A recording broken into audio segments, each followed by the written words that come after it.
Hello everyone. As you can see, we are not in the Dawn of the Infinite dungeon. And the unfortunate reality is that I may have to hold off and wait until they add the heroic difficulty for that dungeon later on in one of the next patches. In fact, I believe it's probably going to be in the very next patch, whenever that happens, that they add that for people to queue up for heroic difficulty in that dungeon. From what I have been told, even if your group is around 440 item level, it's still pretty rough in there if you don't know what you're doing. So, I have a bit of an update for you guys in regards to... I've been doing a lot of stuff off camera. I also don't know why my thing here is not showing all my stuff for some reason.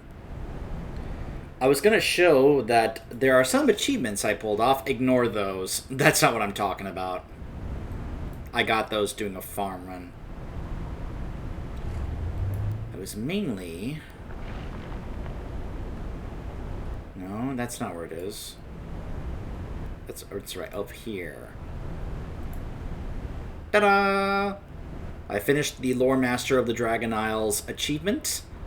I also did some other achievements here and there, including this Rebel storyline for, the Rebel Dragonkin. It really wasn't that worth recording and showing on camera, honestly. It was mainly, we're trying to figure out what's going on with the rebellion. We meet a defector who leaves the rebellions, and we take some quote-unquote prisoner in order to kind of bring them back into Valdrakken.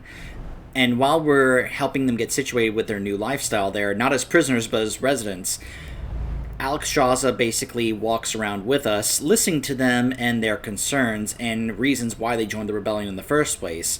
Mainly because one of the reasons the rebellion was happening was because the Dragonkin felt like they were being treated less than equal to the dragons, like lesser beings, like slaves.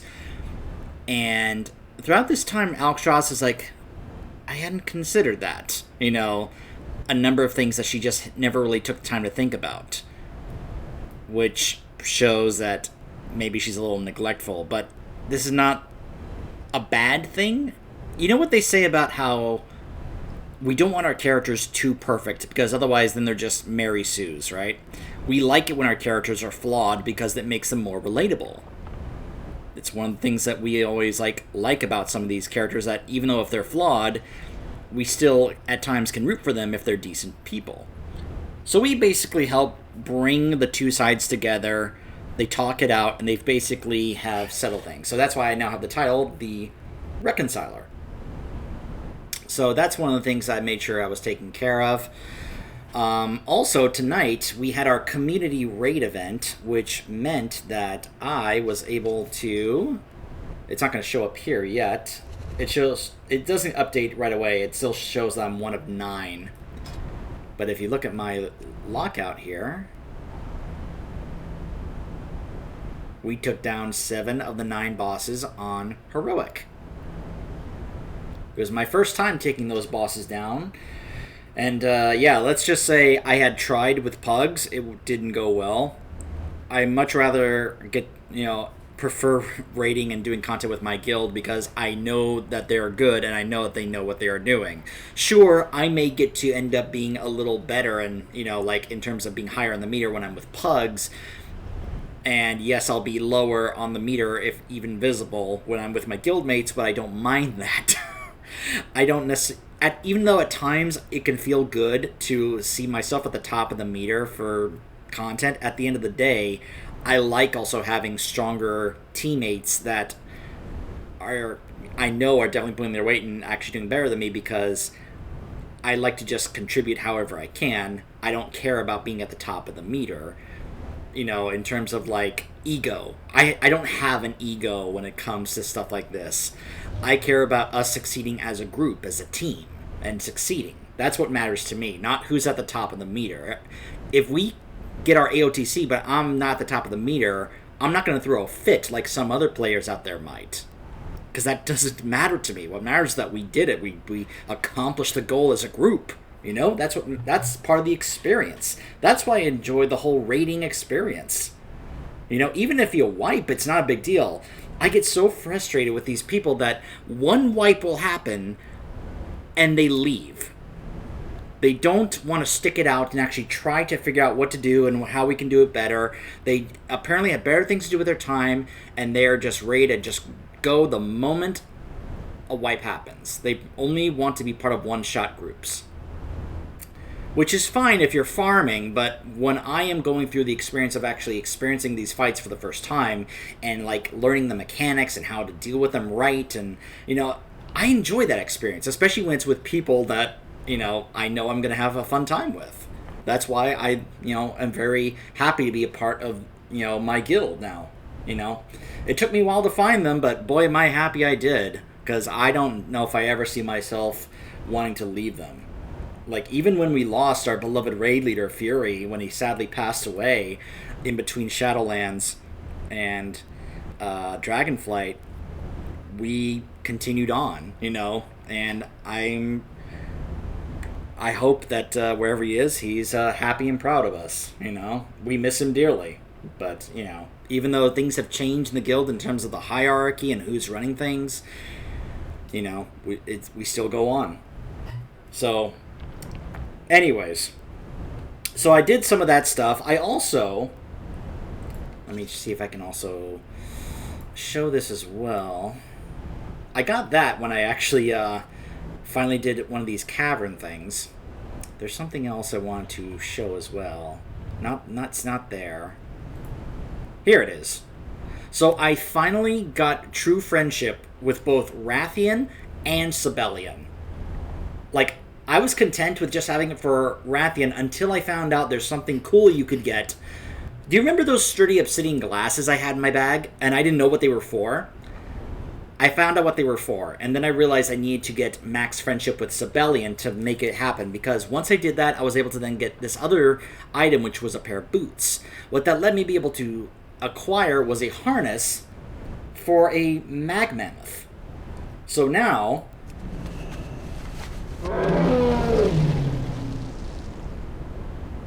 I have a loyal mag mammoth mount. That's not the only magma mount I have as well, by the way. I also found out about this other mount that you could get. The magma shell.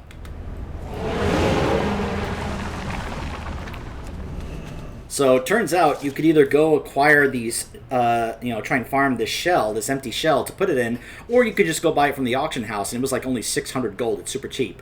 The trick is then you had to go over here to this area, and you had to find this snail, this empowered snail, in the lava. And you had to channel on it for like 20 seconds in order to be able to get it in the shell to be able to have your mount. So what I basically had to do was, persuade, coerce, ask one of my guildmates who was a healer to just come keep me alive while I did this. And lo and behold, I now have a magma snail mount.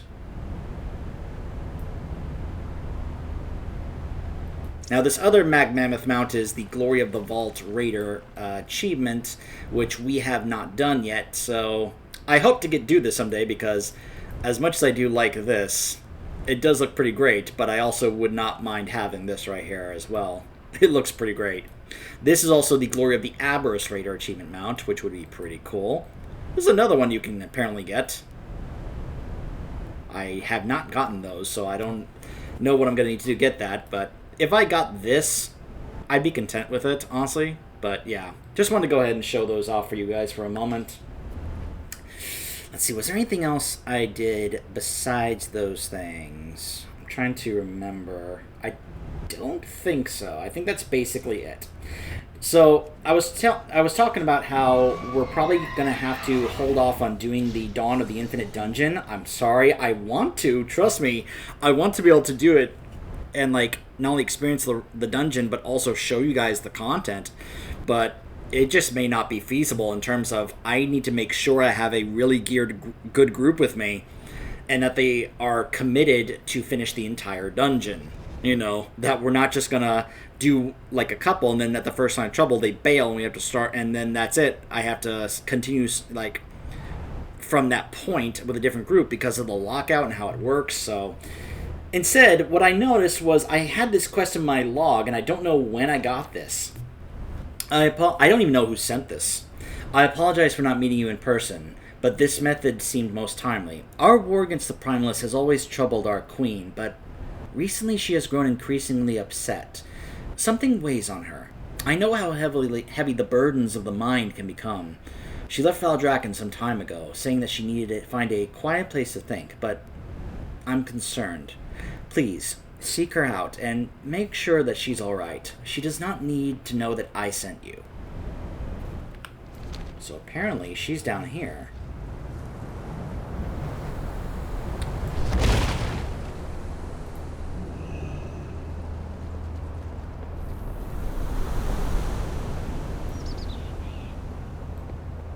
Alexstrasza, are you okay? I will listen. I assume that Nosdormu sent you. Little can ever be hidden from him. I'm alright, but a bit shaken. What happened?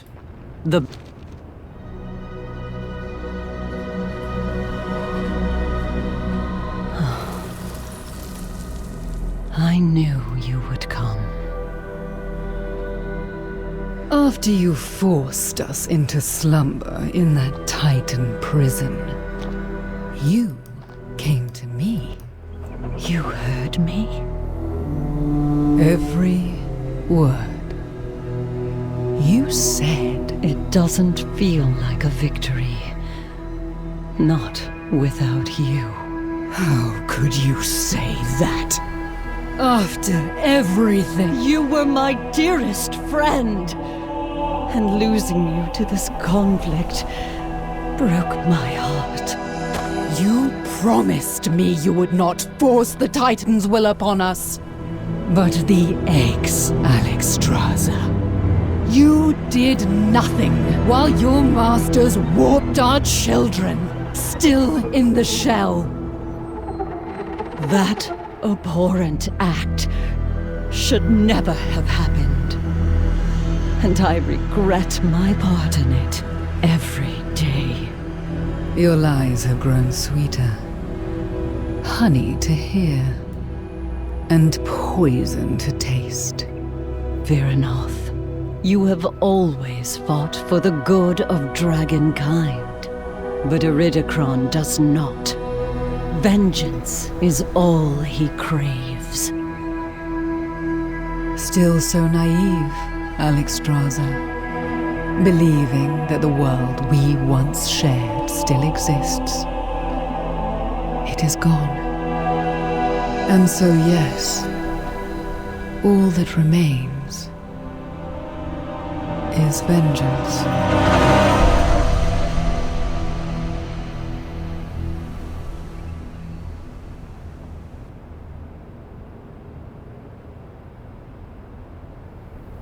I'm assuming that happened before I got here.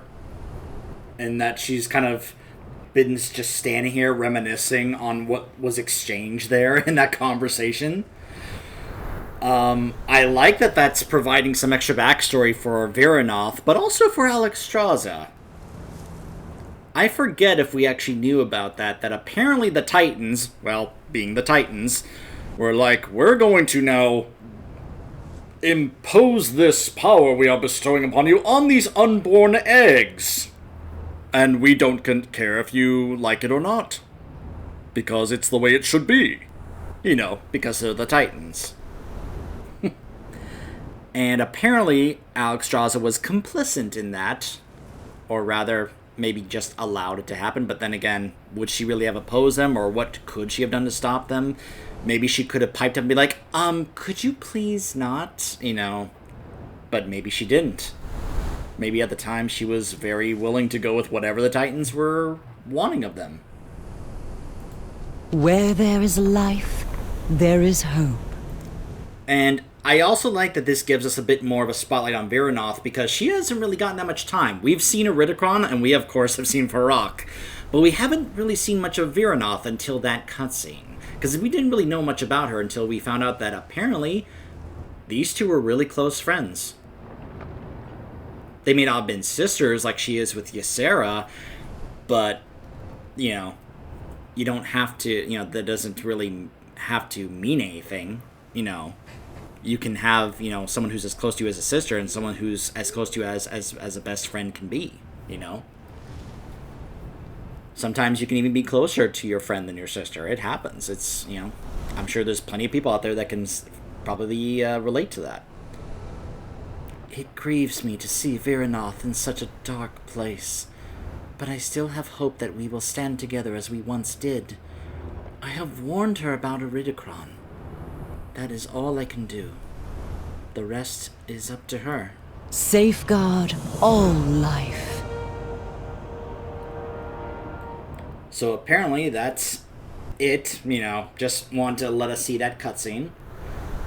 I'm saying I assume that happened before I got here, because otherwise, if I had been here when that happened just now, I would have been like, excuse me, you think I'm just going to let you walk away?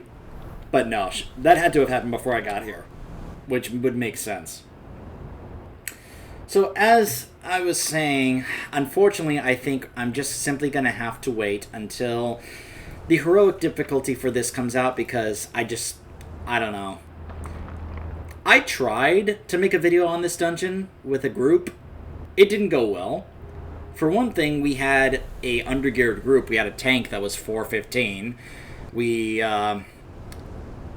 couldn't get past the first boss. We wiped several times to the trash just getting to the first boss. And it was just like, holy mackerel, this place hits like a truck. It's kind of like how Tazavesh was when it first came out, because of course it is. And of course, there is apparently a hard mode for this dungeon. It's a shame because the first boss, like at least for me, I was kind of eager to go and take down, because as you can see, he drops a couple of weapons I could get. I could either get a nice sword or a very nice warglaive with both crit strike, haste, and this. I'm so curious what Time Strike is. I so want to know what Time Strike is and how much of a big deal it is. Like, what exactly does that mean? And of course, that would be an upgrade for either of the two weapons I have right now, as you can see. So, I didn't get any, great loot drops in the raid tonight. I did get, well, I didn't necessarily get a particular item, but what I did get, importantly, was more of this, so I could be able to create more of the crest that I need to upgrade the pieces I have. Like, as you can see, I was able to upgrade a couple more of my pieces, like the essence, as well as my hands. So, basically, I'm just kind of focusing on doing what I can to acquire the fragments to get more crests so I can upgrade my gear. Since I don't necessarily need to do some other pieces. I did upgrade, or rather, I went to the Catalyst and I traded the headpiece I got from Heroic, the first boss in the raid, Heroic Kazara. I had this drop for me. And that's why I have my new transmog here, because that's the appearance. I was like, oh, it's red and black. So I decided to go back to kind of a red and black look. I do want to go back and farm Mythic Sanctum in Shadowlands. Oh, I guess Alex is now leaving. Just so I could be able to get more of that particular set, because it's red and black, and I love red and black. So I took this over to the Catalyst, and I turned it into a tier piece. So now I have that, so I could upgrade this more if I want. And I like that it has Indestructible on it, but yeah, a number of other things. I was obviously hoping for the Pocket Anvil, since it's considered one of the best trinkets for a Demon Hunter. It did not drop, so I didn't get it. A number of other pieces. There were some tier pieces that dropped, but there were other people there that were more in need of tier pieces than I was, since I have all 5 tier pieces, whether they are from a specific difficulty or not. The fact that you can still upgrade these to a certain amount is still pretty great and pretty decent. So it kind of gives more incentive for people to acquire, or let other people get tier pieces more so than yourself. But yeah, nothing else important really dropped. It would have been nice for something else cool to drop. We even did normal Sarkareth and Echo, and Sarkareth did drop the Beacon Trinket, but I did not get it. I'm not talking about heroic Sarkareth, I'm talking about normal Sarkareth. We did take it down. It dropped the Beacon Trinket. I did not get it. It was, It's funny, though. Echo, he did drop another trinket, though. This right here. Oh, also I got this to drop. I forgot who dropped this. I think it was... who was it? Oh, it was this right here. It was Assault. It dropped this, and it's just like, eh. It's not really better than what I have. It's more so just kind of a eh, honestly, because it's the same item level. And honestly has better... This has Crit Strike, Haste, and Avoidance. This really is not that better. Don't be deceived by the numbers there and what Pawn is saying. Pawn doesn't really understand what's good for your class or spec. It needs to be changed or updated. But this trinket did drop, and I asked one of our top guys in the guild who was also playing Havoc Demon Hunter better than I am, and he was telling me, no, that's actually not a great trinket for Havoc Demon Hunters. Not really. Even though Crit Strike is great, it's really not that much of a big deal. Plus, yeah, it also increased the amount of damage you receive, so don't be deceived. This is actually not, even though it's very rare for it to drop, it's actually not a great trinket for Demon Hunters. From what I've been told, and what I've been seeing on a couple of other sites, the best trinkets for Havoc Demon Hunters seem to be the Elementium Pocket Anvil, as well as the Beacon to the Beyond. These are considered very good trinkets for Havoc Demon Hunters. The only other one that would also be great here would be the Dragonfire Bomb Dispenser, because that would help out with AoE damage, which did not drop, and I would not have mind having one of these trinkets drop and replace it, use it to replace the Fragment of Azzinoth, since that's as strong as it's going to get. And what I've been seeing on sites is that that Azzinoth trinket is not that great. I was just using it to replace a worse trinket.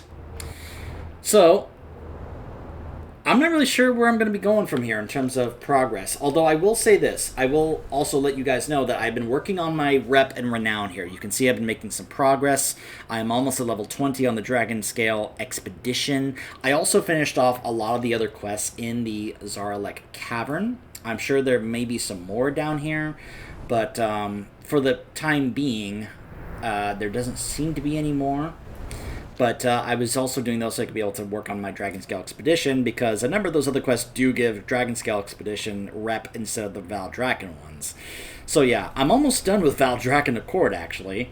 But of course, the goal here is to get to 24, so I could be on Dragon Scale Expedition, so I could be able to unlock this quest, so we can be able to finish that off, and be able to actually finish the last chapter in this little thing right here, and find out more about that. So anyways. Oh, also, I finished all the basic courses for dragon riding. Now I just have to do the advanced courses. And if I do at least the bronze ones, I will get the achievement and get some special reward from it. And I will say, this is actually a better time to do the dragon riding stuff now than it was when the game first came out, because the game had stability issues, it had frame rate issues.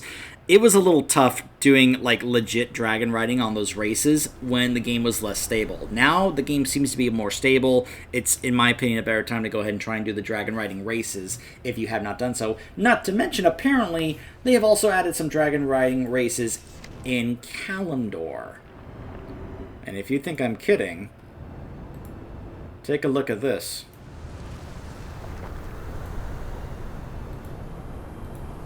There are races in each zone of Kalimdor.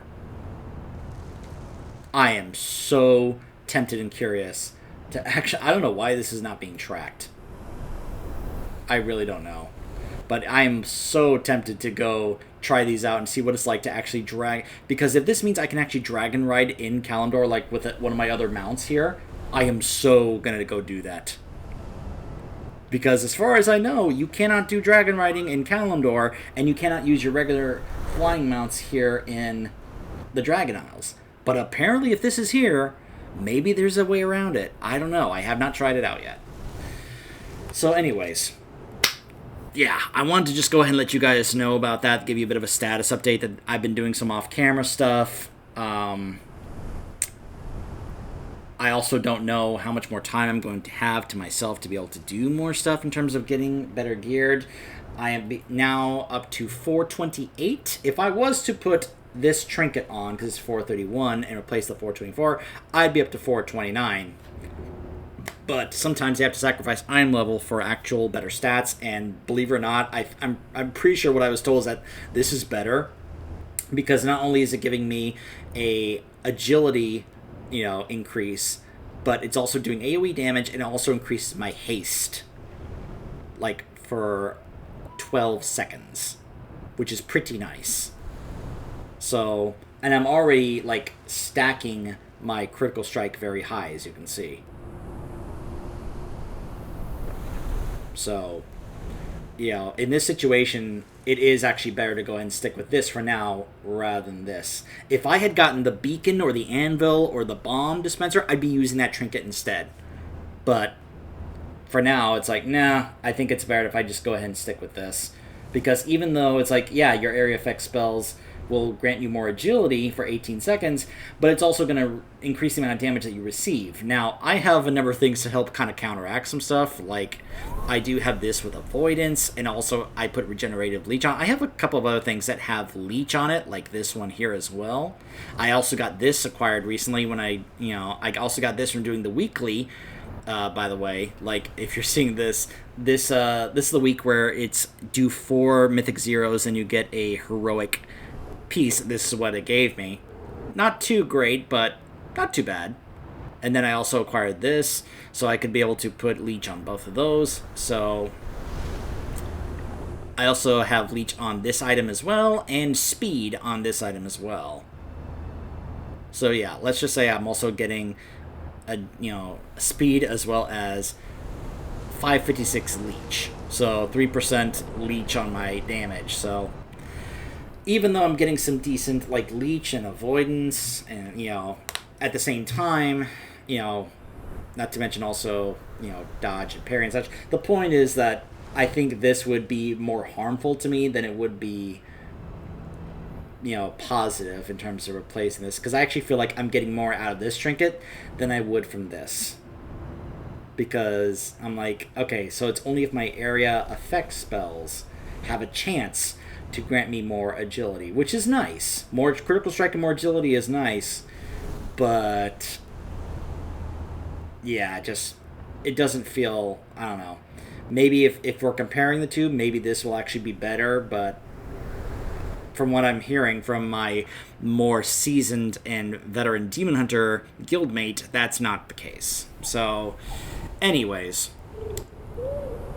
if any more interesting story content comes across, other than, of course, doing the dungeon, I will try to figure out. Maybe I can be able to pull off actually showing you guys the dungeon Mythic. It may be extremely rough. I don't know. But yeah, I'll figure it out. Stay tuned.